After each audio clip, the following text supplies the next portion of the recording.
नमस्कार, मैं हूं अंकुर और आप देख रहे हैं सत्य हिंदी का न्यूज बुलेटिन। एक नजर अब तक की सुर्खियों पर। वरिष्ठ पत्रकार प्रेम कुमार ने उत्तर प्रदेश को लेकर टाइम्स ऑफ इंडिया की एक रिपोर्ट साझा की है। ये रिपोर्ट टाइम्स ऑफ इंडिया में अरविंद चौहान की है। इस रिपोर्ट में बताया गया है कि उत्तर प्रदेश में कुल ईवीएम में जो वोट डाले गए हैं वो 8,77,23,028 थे और वोट गिने गए इसमें कम यानी 8,76,75,134। मतलब डाले गए और गिने गए वोटों में अंतर है 47,894 वोटों का। प्रेम कुमार ने कहा कि ईवीएम में वोट रद्द नहीं होते, सबको पता है, फिर गए कहां? उन्होंने कहा है कि ईवीएम के जरिए बड़ा गोलमाल हुआ है जिसे इलेक्शन कमीशन भी नहीं छिपा सका। वो बताते हैं कि जिन 15 सीटों पर ये आश्चर्यजनक चीजें हुई हैं उनमें वाराणसी, रायबरेली, अमेठी, कन्नौज, मैनपुरी, लखनऊ भी शामिल है। इन 15 सीटों में 7 पर बीजेपी की जीत हुई है तो 2 पर कांग्रेस की, बाकी बची 6 सीटों पर समाजवादी पार्टी की जीत हुई है। 10 सीटों पर जो कुल वोट खारिज हुए हैं उनकी संख्या 2365 है। 3 सीट फूलपुर, सलेमपुर और अमेठी में 2036 वोट अतिरिक्त गिने गए हैं। ये वो आंकड़े हैं जो अधिकृत हैं और चुनाव आयोग ने काफी कुछ पर्देदारी करने के बाद सार्वजनिक किए हैं, मगर ये आंकड़े ये बताने के लिए काफी हैं कि ईवीएम के जरिए गोलमाल हुआ है। उनका कहना है कि बड़ी जांच की जरूरत है। ये कहकर नहीं बचा जा सकता कि आंकड़े चुनाव के नतीजे प्रभावित नहीं करते। ये नतीजे चुनाव को प्रभावित करने की सफल कोशिशों के प्रमाण हैं। टाइम्स ऑफ इंडिया की ईवीएम में वोट पड़ने और गिनने में कमी को लेकर वरिष्ठ पत्रकार कमर वहीद नकवी ने भी रिएक्ट किया है। उन्होंने कहा है, ये क्या माजरा है? ईवीएम में पड़े वोटों और गिने गए वोटों में तो एक वोट का भी अंतर नहीं होना चाहिए अगर ईवीएम सही काम कर रही है।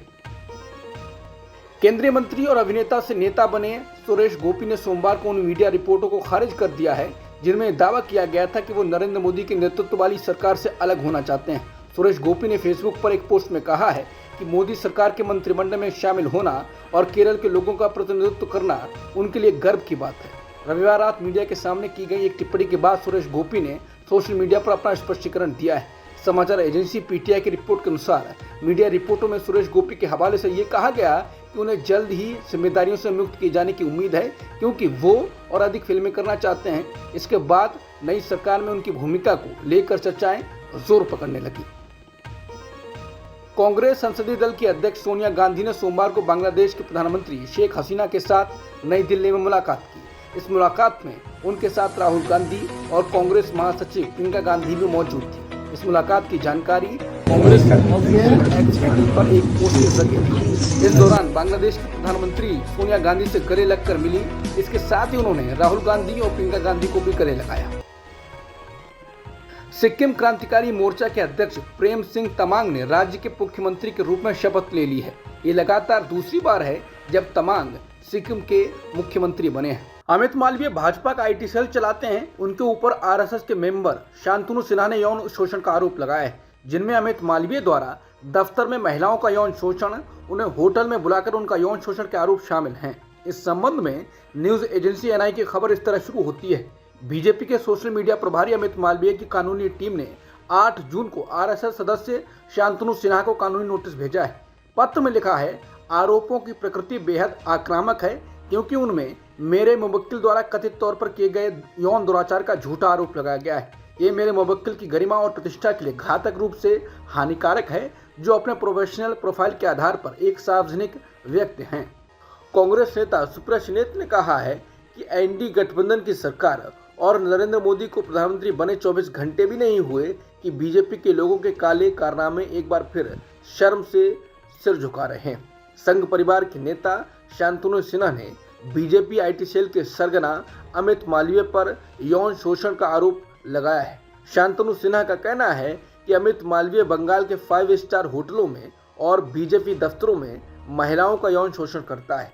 बीजेपी नेताओं में महिलाओं की आपूर्ति करने की होड़ लगी हुई। चुनाव आयोग ने सोमवार को 10 जुलाई को पश्चिम बंगाल की 4 सीटों सहित 7 राज्यों की 13 सीटों पर उपचुनाव की घोषणा कर दी है। उपचुनाव मौजूदा मेंबर्स की मृत्यु या इस्तीफे के कारण बनी खाली सीटों पर होते हैं। उपचुनावों की अधिसूचना 14 जून को जारी की जाएगी। नामांकन पत्र दाखिल करने की अंतिम तिथि 21 जून है। 24 जून को मतदान पत्रों की जांच की जाएगी और नामांकन पत्र वापस लेने की अंतिम तिथि 26 जून है। उपचुनाव 10 जुलाई को होंगे और वोटों की गिनती 13 जुलाई को होगी। चुनाव आयोग ने कहा है कि उपचुनाव 15 जुलाई से पहले पूरा करना होगा।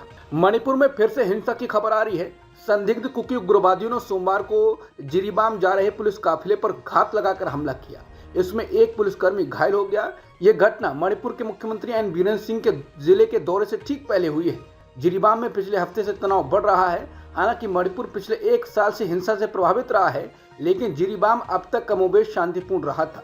पिछले साल 3 मई के बाद से राज्य में हिंसा हो रही है। इम्फाल घाटी में रहने वाले मैतेई और पहाड़ी इलाकों में रहने वाले कुकी के बीच संघर्ष के कारण 200 से ज्यादा लोगों की मौत हो चुकी है और हजारों लोग बेघर हो गए हैं। खबर चल रही है कि टीडीपी ने लोकसभा स्पीकर का पद मांगा है। इस पर आप नेता संजय सिंह ने कहा है कि टीडीपी ने बहुत समझदारी का फैसला किया है। अगर स्पीकर बीजेपी का होगा तो पार्टियां तोड़ी जाएंगी, सांसद सस्पेंड किए जाएंगे, संविधान की धज्जियां उड़ाई जाएंगी। अगर बीजेपी समर्थन नहीं देती है तो इंडिया गठबंधन को टीडीपी के स्पीकर का समर्थन करने पर विचार करना चाहिए। कांग्रेस नेता जयराम रमेश ने एक ट्वीट को रीट्वीट किया है। इस ट्वीट में न्यूज 18 की रिपोर्ट कहती है कि टीडीपी नरेंद्र मोदी सरकार को बाहर से समर्थन करना चाहती है, इसके साथ ही स्पीकर का पद चाहती है। टीडीपी स्पीकर पद से नीचे नहीं रहना चाहती है, जिसके बाद लोग कह रहे हैं कि शपथ ग्रहण के पहले दिन से ही एनडीए सरकार में भारी अंतर्कलह शुरू हो गई है।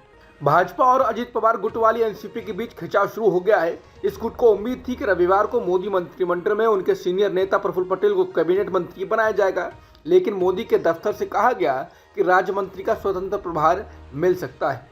अजित पवार गुट ने इस प्रस्ताव को ठुकरा दिया। देवेंद्र फडणवीस अब इस मुद्दे पर सफाई देते घूम रहे हैं, लेकिन महाराष्ट्र में जल्द होने वाले विधानसभा चुनाव के मद्देनजर ये घटनाक्रम राजनीतिक तौर पर महत्वपूर्ण है।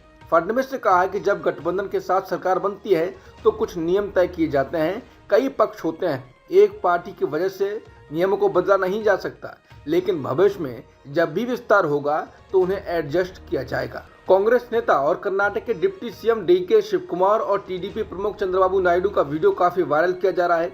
जिस वीडियो में दोनों हवाई अड्डे पर अकेले जाकर लंबे वक्त तक बातचीत करते दिखाई देते हैं। शेयर करने वाले लोग कह रहे हैं कि कांग्रेस के डीके शिवकुमार की चंद्रबाबू नायडू से अकेले में काफी देर बातचीत हुई है।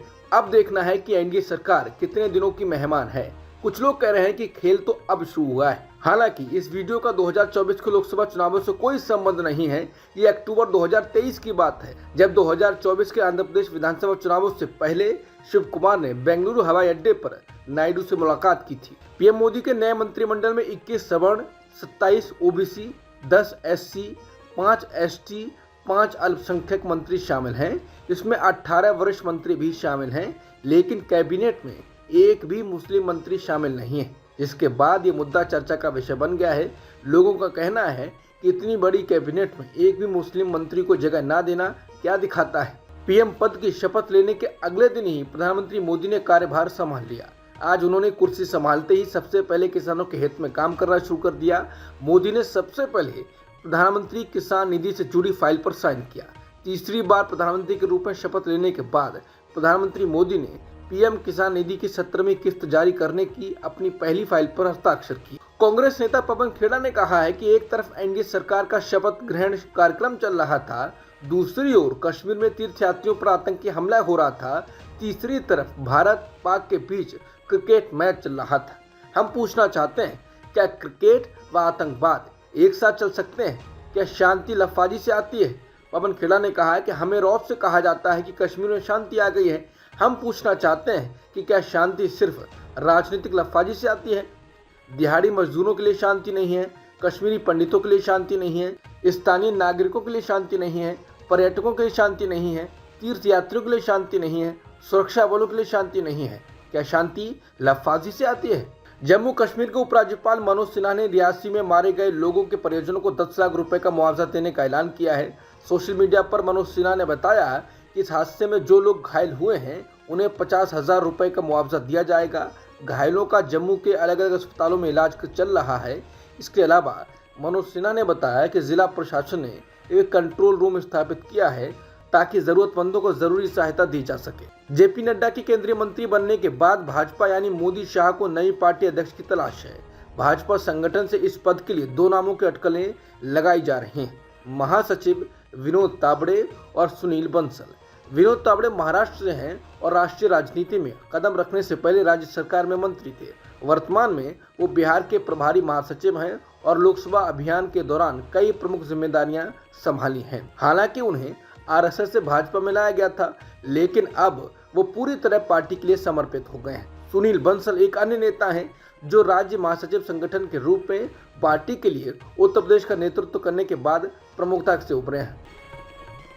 पाकिस्तान के प्रधानमंत्री शहबाज शरीफ ने प्रधानमंत्री मोदी को तीसरी बार भारत का प्रधानमंत्री बनने पर बधाई दी है।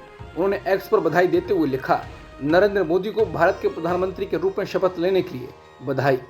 इजराइल के युद्ध कैबिनेट मंत्री बेनी गैंट्स ने देश की आपातकालीन सरकार से इस्तीफा दे दिया है। इस कदम को प्रधानमंत्री बेन्यामिन नेतन्याहू के युद्ध के बाद गजा को लेकर प्लान पर दोनों के बीच गहराते मतभेद के रूप में देखा जा रहा है।